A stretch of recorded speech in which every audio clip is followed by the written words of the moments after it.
안녕하세요. 대한이비인후과학회 공식 채널 귀코목TV입니다. 저는 진행을 맡은 이비인후과 전공의 최예소입니다.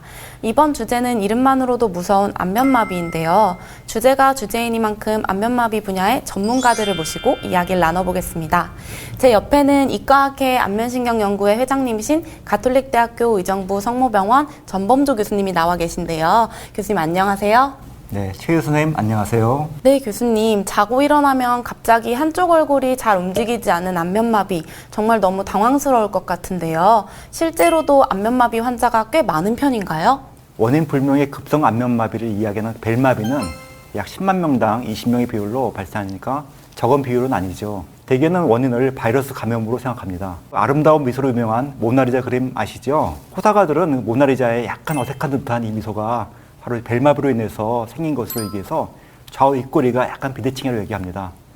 그만큼 우리 주변에 흔히 발생할 수 있지요. 그렇군요. 최고의 미소가 안면마비 후유증이라니 좀 아이러니하네요. 오늘은 급성 안면마비 완전 정복을 위해 이비인후과 교수님들을 모시고 안면마비의 올바른 치료에 대해 궁금하셨던 부분을 해결해 드리겠습니다. 교수님들 각자 자기소개 부탁드립니다. 네, 안녕하세요. 연세대학교 강남세브란스병원의 송찬일입니다. 안녕하세요. 저는 순천향대학교 부천병원 이비인후과 이세아입니다. 안녕하세요. 이대 목동병원 이비인후과 이호윤입니다. 안녕하세요. 저는 한양대학교 정재호입니다. 안녕하세요. 한림대학교 동탄성심병원 물리치료사 김진한입니다. 갑자기 얼굴의 반쪽이 움직이지 않는다면 너무 당황스러운데 이러한 경우 가장 먼저 어떻게 해야 할까요? 질문하신 대로 갑작스러운 마비가 생기면 매우 당황하게 됩니다. 많은 분들이 실제로 바로 병원으로 오시거나 아니면 뇌 질환을 생각하셔서 야간에 응급실로 오시는 경우가 많습니다. 초기 단계의 검사와 적절한 치료가 후유증 예방에 무척 중요하니 바로 병원으로 오신 것을 추천합니다. 그렇다면 안면마비도 즉각적으로 치료를 잘하면 완치가 가능할까요? 마비의 원인과 정도에 따라 차이가 있지만 대부분은 심하지 않은 벨마비 같은 경우는 빠른 약물 치료와 물리 치료를 통해서 완치가 가능합니다. 말씀하신 벨마비와 대상포진이 급성기 안면마비의 가장 큰 원인이라고 하던데 혹시 어떤 차이가 있고 치료점이 달라지나요? 벨마비는 대표적인 안면신경 마비의 한 유형입니다. 원래는 종양이나 외상 등 확인이 가능한 원인이 없을 때 다른 원인을 찾지 못하는 경우에 증상을 바탕으로 벨마비로 진단을 하게 되는데요. 입술에 물집이 잡히게 하는 보통 단순 포진 바이러스가 벨마비의 원인으로 제시되고 있습니다. 대상포진은 많이들 들어보셨을 텐데 신경을 따라서 피부에 수포가 생기고 심한 통증이 동반되는 병입니다. 이러한 대상포진이 귀에서 발생한 것이 바로 귀의 대상포진인데 수두 대상포진 바이러스에 의해서 발생합니다. 그 대상포진 바이러스가 안면신경 세포 핵에 있다가 갑자기 면역이 약해지거나 컨디션이 안 좋아질 때 재활성화되어서 피부의 수포와 안면마비를 일으키죠. 급성마비의 치료를 위해서는 고용량 스테로이드 치료가 권장되고 귀의 대상포진으로 발생한 마비에서는 항바이러스 제제를 복용하는 것이 크게 도움이 됩니다. 환자의 나이나 체중이나 동반 질환에 따라서 주치의 선생님과 상의해가지고 투약하시면 될 것 같습니다. 방금 말씀해주신 스테로이드 복용이 가장 중요하다고 하던데 꼭 복용을 해야 하는 이유가 무엇인가요? 혹시 다른 이유로 못 드시는 경우는 어떻게 해야 할까요? 안면신경마비가 있으면 안면신경에 염증과 부종이 발생하게 됩니다. 근데 이 스테로이드는 강력한 항염증 작용을 지닌 약물로서 이러한 급성 안면마비 치료에 있어서 가장 중요한 약제가 되겠습니다. 이런 스테로이드 사용은 나라마다 좀 차이가 있는데 3일 이내에 16세 이상의 모든 환자한테서 써야 된다고 강조하는 곳도 있고 또는 어떤 나라에서는 모든 환자한테서 다 써야 된다고 말하는 곳도 있습니다. 그래서 이러한 스테로이드 복용에 절대 금기가 아니라면 반드시 쓰는 게 좋겠고 가령 당뇨가 있어서 스테로이드 사용이 주저되는 경우라도 혈당을 잘 조절하면서 쓰는 것이 필요하겠습니다. 안면마비에서 스테로이드 치료가 정말 중요하군요. 어떤 환자분들은 얼굴 마비뿐만 아니라 귀 뒤에 통증이나 혀의 감각 이상, 청력 저하 같은 증상들이 생겼는데 안면마비 외에도 발생할 수 있는 증상은 무엇이 있나요? 벨마비 환자의 절반 이상에서 안면마비 증상 외에 다른 뇌신경의 이상 소견이 동반되기도 합니다. 안면부나 귀 주위의 통증이 60%에서 동반이 되는데 절반은 마비와 동시에 발생을 하고요. 4명 중에 1명은 마비 이전에, 4명 중에 1명은 마비 이후에 발생한다고 알려져 있습니다. 또 눈물이 감소한다거나 맛이 이상하게 느껴지는 증상도 흔히 호소하는 증상 중 하나입니다. 청각과민 같이 청각 증상이 벨마비 환자의 30% 정도에서 보고되고 있고요. 수두 대상포진 바이러스에 발생하는 람제이언트 증후군 같은 경우에는 안면마비 외에도 이통이나 소수포성 발진이 동반되고요. 그 외에도 감각신경성 난청이나 청각과민 같은 청각 증상, 그리고 어지럼증 같은 증상이 벨마비보다 높은 빈도로 발생을 하게 됩니다. 이세아 교수님이 말씀해주신 눈이나 귀 증상 외에도 뇌 속에 문제가 있을 것 같아 걱정이 되고 특히 주위에서 풍이 염려된다고 말하던데 이건 괜찮을까요? 뇌에 이상이 있을 확률이 얼마나 되나요? 정확한 통계가 밝혀지진 않았는데 극히 드물게 뇌경색이나 뇌기저부 종양 등이 말초성 안면마비로 오진되는 경우가 있습니다. 근데 안면마비가 전문인 이비인후과 선생님께 찾아오신다면 MRI를 꼭 촬영하지 않고도 기본적인 신체 검사 소견만으로도 대부분 이게 중추성인지 말초성인지 감별이 가능한데요. 이마와 눈은 정상인데 얼굴 아래쪽만 마비가 되거나 또는 입맛과 침문밀은 정상인데 반대쪽에 편마비가 생긴다면 이러한 중추성 안면마비임을 쉽게 알 수가 있습니다. 이러한 신체 검사와 환자분이 갖고 있는 당뇨, 고혈압, 심혈관계 질환, 비만, 흡연 등의 위험 인자가 있다면 중추성 안면마비를 쉽게 예상할 수 있겠고요.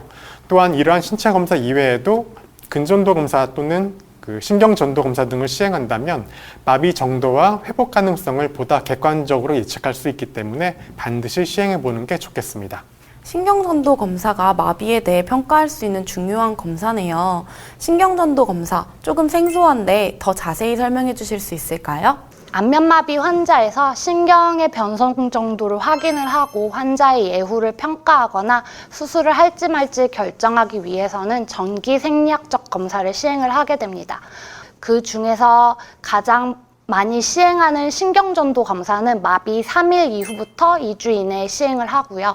검사상 90% 이상 변성이 된 경우에는 불완전 회복이 될 가능성이 높고 이 부분에 대해서는 수술적 치료를 하는 경우가 많고요. 그 외에 75% 미만인 경우에 대해서는 예후가 꽤 양호하다고 알려져 있습니다. 그리고 근전도 검사는 근육을 바늘로 찔러서 근육에서 발생하는 전기 신호를 측정하는 검사인데 이것은 주로 2주 이후에 시행을 하고요. 전기 신호가 2주 이후에 유지되고 있다면 이게 완전한 신경의 퇴화가 일어나지 않을 것임을 시사를 하게 됩니다. 그래서 모든 검사 결과를 종합을 해서 저희가 안면마비 환자에서 수술을 할지 아니면 보존적 치료를 할지 경과를 지켜볼지 추후 예후가 어떠할지를 결정을 하게 됩니다. 방금 이세아 교수님이 설명해주신 근전도 검사와 신경전도 검사 결과가 안 좋아서 후유증이 남을 수 있다고 들은 환자분들은 스테로이드만 복용하고 기다리기가 좀 불안한데 혹시 추가적으로 더 치료할 것이 있을까요? 스테로이드 복용 중인 급성기에는 스테로이드를 잘 복용하는 것도 매우 중요한데 신경을 써야 될 것들이 몇 가지가 있습니다. 안면 마비가 심해서 눈이 감기지 않는 경우는 눈을 좀 잘 관리를 해줘야 됩니다. 우리가 눈을 깜빡거리면서 눈의 각막에 눈물이 고르게 코팅이 되게 되는데 이게 눈을 보호해주는 효과가 있는데요. 안면마비가 생기면 눈이 깜빡거리는 게 안 되니까 눈이 잘 건조해지고 이러한 상태가 지속이 되면 각막이 손상이 되어가지고 실명이 될 수도 있습니다. 그래서 눈 관리를 하는 게 매우 중요합니다. 관리하는 방법은 선글라스나 안경을 쓰는 것도 좋은 방법이 될 수 있고요. 인공눈물이나 안연고를 사용할 수도 있고 특히 잘 때는 눈이 떠지지 않게 그림처럼 테이프로 눈을 좀 붙여주는 것이 특히 중요합니다. 그리고 보호 안대를 쓰는 것도 방법이 될 수 있고요. 그리고 안면신경 마비에 대해서는 또 물리치료를 시작해 볼 수 있습니다. 헬스장에서 트레이너들이 무거운 거 막 들게 하면서 힘들어할 때 도와주잖아요. 그림처럼 안면 근육도 운동하는 방향이 정해져 있어서 저희가 표정을 지을 수 있는데요. 거울을 보면서 표정을 지을 때 마비가 없는 반대쪽 움직임과 대칭으로 얼굴 근육이 움직일 수 있도록 밀어주는 운동을 반복하는 것이 마비의 회복에 도움이 됩니다. 물리치료를 근육의 움직임을 도와준다고 비유하니까 조금 이해가 쉬웠는데요. 안면신경 마비에 대한 물리치료로 제일 많이 알려진 도수 치료가 급성기에도 효과가 있을까요? 네, 급성기부터 도수치료를 적절히 시행한다면 효과가 좋습니다. 현재 환자분들은 급성기부터 열심히 움직여야 한다고 인식하고 계시는데요. 오히려 급성기에 열심히 움직이시면 후유증을 유발시킬 수 있기 때문에 급성기 치료의 중요한 두 가지를 말씀드리겠습니다. 첫 번째는 얼굴 근육의 스트레칭입니다.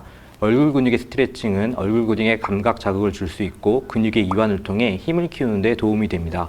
두 번째는 과도한 움직임을 유발하지 않는 것인데요. 급성기부터 과도한 움직임으로 연습하게 되면 본인이 의도하지 않은 움직임이 다른 부위에서 나타날 수 있는 연합운동을 유발시킬 수 있고 건축 얼굴만 발달시키게 되어 얼굴에 비대칭을 만들어낼 수 있습니다. 적절한 스트레칭으로 얼굴 근육의 힘을 키우고 과도한 움직임을 억제하는 것이 급성기 치료 효과를 극대화시킬 수 있는 방법입니다. 네, 약물 치료부터 도수 치료까지 이렇게 노력을 했는데도 완치를 위해서는 얼마나 더 기다려야 하고 완치가 안 되었을 경우 어떻게 해야 하나요?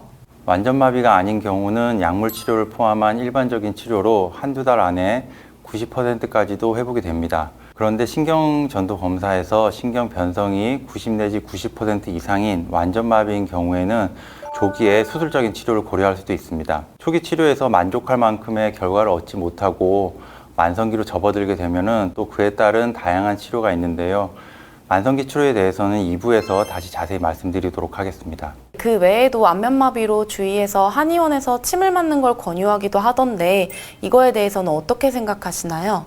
네, 많은 환자분들이 궁금해하시는 질문입니다. 침을 맞은 경우와 침을 맞지 않은 경우에 최종적인 치료 결과에서는 거의 차이가 없다는 것이 과학적인 연구의 결과입니다. 개인적으로는 소독이 잘 된 기구를 가지고 전통적인 침수를 시행하는 것 자체는 큰 문제가 없다고 생각을 하고요.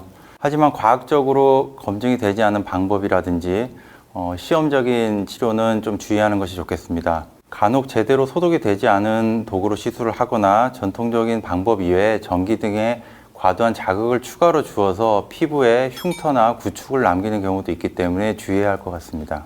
네, 정말 안면마비는 빠른 진단과 적절한 치료가 가장 중요하군요. 많은 분들이 뇌 질환에 대한 두려움을 많이 가지고 계시지만 당황하지 마시고 전문의 검진을 받아서 벨마비와 뇌 질환을 구분하시고 벨마비의 경우에 빠른 스테로이드와 물리치료를 통해서 완치에 가깝게 치료할 수 있습니다. 오늘 급성기 안면마비에 대한 궁금증이 해결되셨나요? 안면마비에 대해 이렇게 전문가들에게 직접 들을 수 있어서 많은 환자분들께 도움이 되셨으면 좋겠습니다. 이것으로 귀코목TV 안면마비 급성기 편을 마치겠습니다. 귀코목TV 시청자 여러분, 시청해주셔서 감사합니다.